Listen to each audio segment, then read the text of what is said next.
ഇത്ര വലിയ ആരോപണങ്ങളൊക്കെ ഉയർന്നിട്ടും രാഹുൽ മാങ്കൂട്ടത്തിലിനെ തലയിലേറ്റി നടന്നതും സൈബറിടങ്ങളടക്കം സംരക്ഷിച്ചതും ലീഗാണെന്നാണ് CPM കാര്യമായി പറയുന്നത്. രാഹുൽ മാങ്കൂട്ടത്തിനെതിരെ ആരോപണം വന്നപ്പോൾ തന്നെ പാർലമെൻ്ററി പാർട്ടിയിൽ നിന്ന് പുറത്താക്കി ചെയ്തല്ലോ, പാർട്ടിയിൽ നിന്ന് സസ്പെൻഡ് ചെയ്തു. ഇതല്ലേ ചെയ്യേണ്ടത്? അന്നെ പോലീസ് കേസ് രജിസ്റ്റർ ചെയ്തപ്പോൾ പുറത്താക്കി. ഇതെന്താ ചെയ്യേണ്ടത്? ആരോപണം എന്തെങ്കിലും വരുമെന്ന് കരുതിയിട്ട് ഇപ്പം തന്നെ പുറത്താക്കണോ? സൈബറിടങ്ങളിലടക്കം അദ്ദേഹത്തിന് പാർട്ടി പ്രവർത്തകർ നേരിട്ട് സംരക്ഷണം കൊടുത്തത് ഉണ്ടായിരുന്നായിരിക്കാം ഒരുപക്ഷെ. കേസ് രജിസ്റ്റർ ചെയ്യുന്നവരെ, പരാതികൾ പുറത്തു വരുന്നവരെ. ഇതുവരെ പരാതി ഉണ്ടായിരുന്നില്ലല്ലോ, മൂന്നാം കക്ഷിയുടെ പരാതിയായിരുന്നു.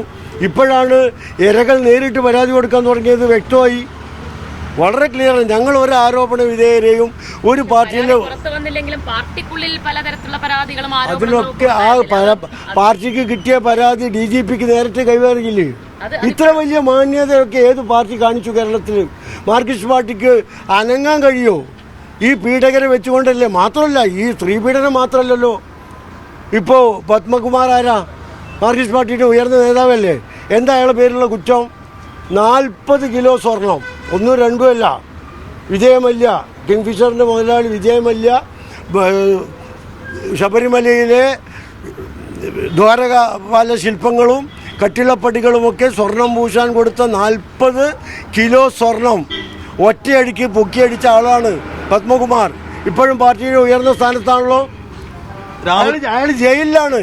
എന്നിട്ട് പോലും അയാളെ തൊടാൻ ധൈര്യം ഉണ്ടായോ? അയാളെ പൊക്കി നടക്കല്ലേ? വാസു ഉള്ളിലല്ലേ? ഇനിയിപ്പോൾ 2-3 ആൾ നാളെ പോകാൻ പോകുന്നു. ഇതെവിടെ എത്തുമെന്ന് നമുക്കറിയാം. വളരെ ശക്തമായി കോടതിന്റെ പിറകിലുണ്ട്. മറ്റേ കാലിലാണ് എന്താണ് ജനങ്ങൾക്ക് ബോധ്യമായിട്ടുള്ളത്. രാഹുൽ വിഷയം UDFന്റെ വിജയസാധ്യതയെ ബാധിച്ചിട്ടുണ്ടോ? ഒരു നിലക്കുമില്ല. രാഹുലിനെതിരെ നടപടിയെടുത്തോടുകൂടി ജനങ്ങളൊക്കെ അത് ആത്മവിശ്വാസത്തിലാണ്. ഇനി അങ്ങോട്ട് മറുപടി പറയേണ്ടതില്ല. എല്ലാ ബാധ്യതയും ഉത്തരവാദിത്വവും കോൺഗ്രസ് അല്ല, ഒരു പാർട്ടിയെ സംബന്ധിച്ചിടത്തോളം അത്രത്തല്ലേ ചെയ്യാൻ കഴിയുള്ളൂ. അതുപോലും ചെയ്യാത്ത മാർക്സിസ്റ്റ് പാർട്ടിയെ ഇപ്പം മാർക്സിസ്റ്റ് പാർട്ടിയുടെ പ്രവർത്തകർ പോലും സംശയ ദൃഷ്ടിയോടുകൂടി നോക്കിക്കാണും.